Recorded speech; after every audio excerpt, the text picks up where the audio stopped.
नमस्कार, नमो नारायण। गीता दैनिक दैनिक के अंदर आज हम प्रवेश कर रहे हैं 221वें दिन के भीतर। और आज का ये दिन अर्जुनोवाच, अर्जुन के द्वारा जो श्लोक है उनसे प्रारंभ हो रहा है। और गीता दैनिक दैनिक के अनुसार अब एक एक श्लोक को ही हम स्वरबद्ध करेंगे। और वो स्वर पे आप थोड़ा ध्यान देंगे, स्वर थोड़ा अलग है, लेकिन गीता में इस श्लोक से बिल्कुल विराट स्वरूप का दर्शन, उसका अनुभव हम करेंगे। तो आइए श्लोक के माध्यम से प्रारंभ करते हैं। अर्जुनोवाच पश्यामि देवांस्तव देवदेहे सर्वांस्तथा भूतविशेषसङ्गान् ब्रह्माणमीशं कमलासनस्य ऋषींश्च सर्वानुरंगांश दिव्यान्। ये दर्शन का पहला दर्शन का प्रारंभ है। विश्वरूप दर्शन अर्जुन के माध्यम से हम भी कर रहे हैं और संजय वो धृतराष्ट्र को बता रहे हैं। वैसे कहा जाए कि अर्जुन ब्रह्मांड की प्रत्येक वस्तु को देखता है, अतः वह ब्रह्मांड के प्रथम प्राणी ब्रह्मा को तथा उस दिव्य सर्प को जिस पर गर्भोदकाशायी विष्णु ब्रह्मांड के अधोतल में शयन करते हैं, उसको भी देखता है। इस शेष शैया के नाग को वासुकी भी कहते हैं, अन्य सर्पों को भी वासुकी कहा जाता है। अर्जुन गर्भोदकशायी विष्णु से लेकर कमललोक स्थित ब्रह्मांड के शीर्षस्थ भाग को, जहां ब्रह्मांड के प्रथम जीव ब्रह्मा निवास करते हैं, उसको देख सकता है। इसका अर्थ यह है कि अर्जुन आदि से अंत तक की सारी वस्तुएं अपने रथ में एक ही स्थान पर बैठे बैठे देख सकता था। यह सब भगवान कृष्ण की कृपा से ही संभव हो सका। एक ही श्लोक है और वो श्लोक 15वां प्रारंभ हो गया। अर्जुनवाच, जरा कल्पना करो कि विश्वरूप दर्शन, अर्जुन तो पीछे बैठे हुए, आगे रथिक जो है वो कृष्ण है। और जैसे कि आप गीता के अंदर हमेशा से देखते हो कि जो चित्र हम दिखाते हैं, तो उस चित्र के माध्यम से गीता में भी आप देखते हो कि दोनों के बीच अगर संवाद होगा तो कृष्ण वो स्वरूप अगर अर्जुन को दिखाएंगे तो कहां दिखाएंगे? विश्वरूप दर्शन है। तो जिस श्लोकों के माध्यम से दर्शन हमें प्राप्त होता है, तो उस हिसाब से तो वो बहुत विराट स्वरूप, तो विराट स्वरूप का वजन कहां उठा पाएगा? रथ भी टूट पड़ेगा। इसीलिए जिस एनर्जी लेवल या जिस डायमेंशन के अंदर विश्वरूप दर्शन अर्जुन को भगवान दिखा रहे हैं, वो डायमेंशन ऐसा है जिसमें वो पहले ही कह देते हैं कि ये चर्म चक्षु तुम्हारे काम नहीं लगेंगे भाई। कैसे?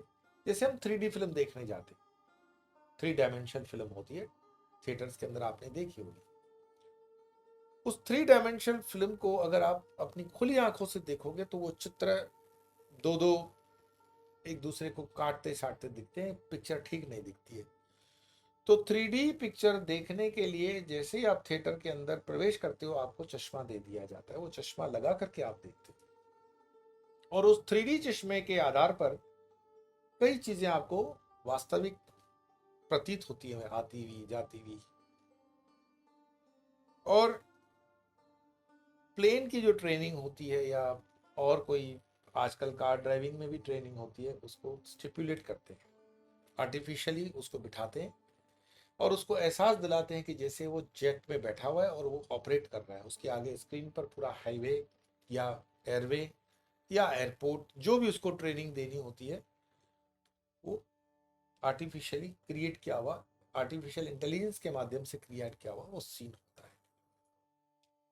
उसमें अगर मानो कि क्रैश की भी सीन आती है, तो ऐसा थोड़ी है कि वो जब बैठा हुआ है तो सचमुच में क्रैश हो जाएगा। नहीं, स्टिपुलेटर जो होता है वो उसको एहसास दिलाने के लिए होता है, उसको ये बताने के लिए होता है कि ये करने से एक्सीडेंट होगा। वास्तव में कोई एक्सीडेंट हो नहीं रहा है।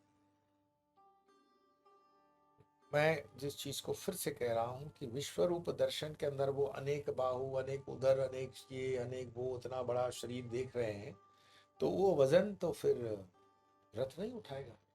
लेकिन रथ उठा रहा है, इसका मतलब ये है कि वो डायमेंशन उस तरह का है कि जहां पे विशेष रूप से दिए हुए चक्षु, दिव्य चक्षु जो अर्जुन को दिए हुए, वो उसके माध्यम से उनको देख रहा है। और जब उस डायमेंशन में दृश्य देख रहा है तो उसका फिजिकल कोई वेटेज रथ के अंदर नहीं। कई लोग अपने अपने तरह से प्रश्नों उत्तर ये कर सकते हैं। दूसरा प्रश्न, 18 अक्षुणी सेना है,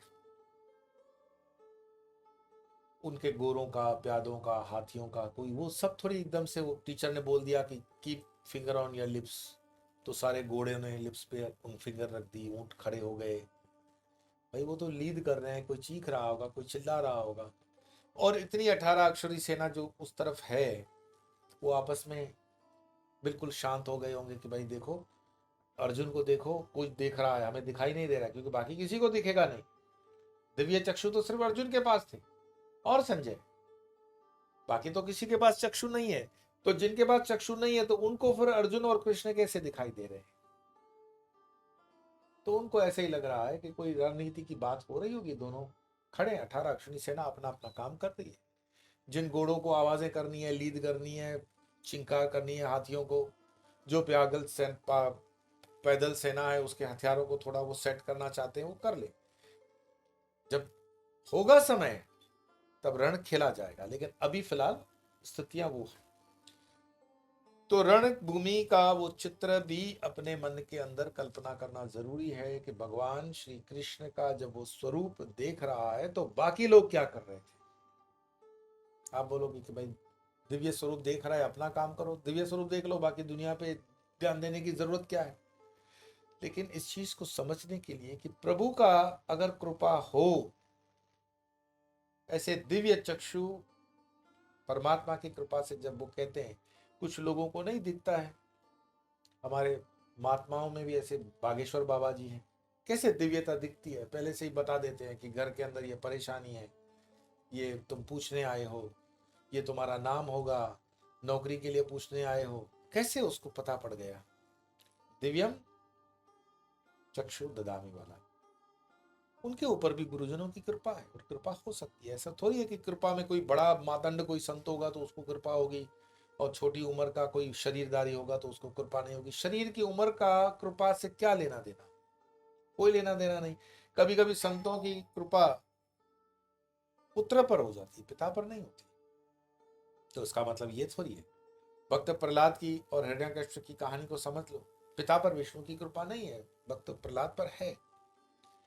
तो ये चीजें हमें थोड़ी सी समझनी चाहिए कि जहां से प्रारंभ करते हैं अध्यात्म, वहां से प्रारंभ हो जाता है। तुम इस इंतजार में मत रहना कि पहले मैं पढ़ लूं, फिर मैं नौकरी कर लूं, फिर थोड़े पैसे बचेंगे, फिर एफडीए कर लूंगा, फिर बच्चे होंगे, फिर शादी के बच्चे के होने के बाद में देखेंगे, परमात्मा के पास चलेंगे। क्योंकि अभी अड़ोस पड़ोस में भी कोई कंपटीशन नहीं है, उस लाइन में कोई आ ही नहीं रहा है। अध्यात्म जितनी जल्दी प्रारंभ कर सको अपने जीवन में, क्योंकि ये मनुष्य देह दुर्लभ है और इस देह का कल का कोई भरोसा नहीं। क्या रोग आएगा, क्या बैठ पाओगे, नहीं बैठ पाओगे। कई बार ऐसे रोड एक्सीडेंट हो जाते हैं कि हम बैठने के लायक नहीं रहते, फिर कुर्सी में बैठ करके ये बातें पढ़नी पड़ती है या करनी पड़ती है।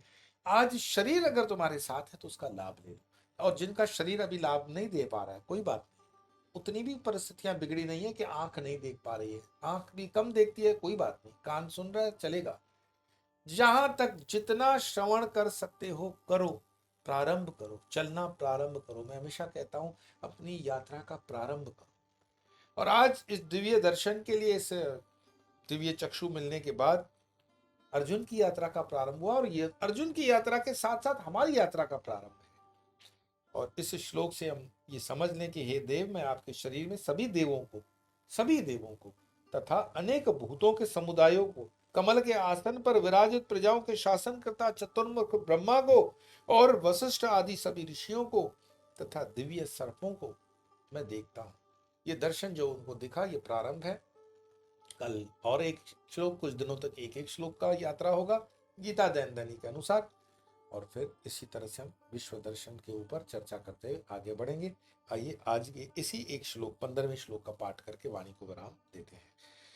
अर्जुनोवाच पश्यामि देवांस्तव देवदेहे सर्वांस्तथा भूत विशेष संगान् ब्रह्माणमीशं कमलासनस्यं ऋषींश्च सर्वानुरंगांश दिव्यान्। आज इतना ही, कल फिर मिलेंगे, तब तक के लिए नमो।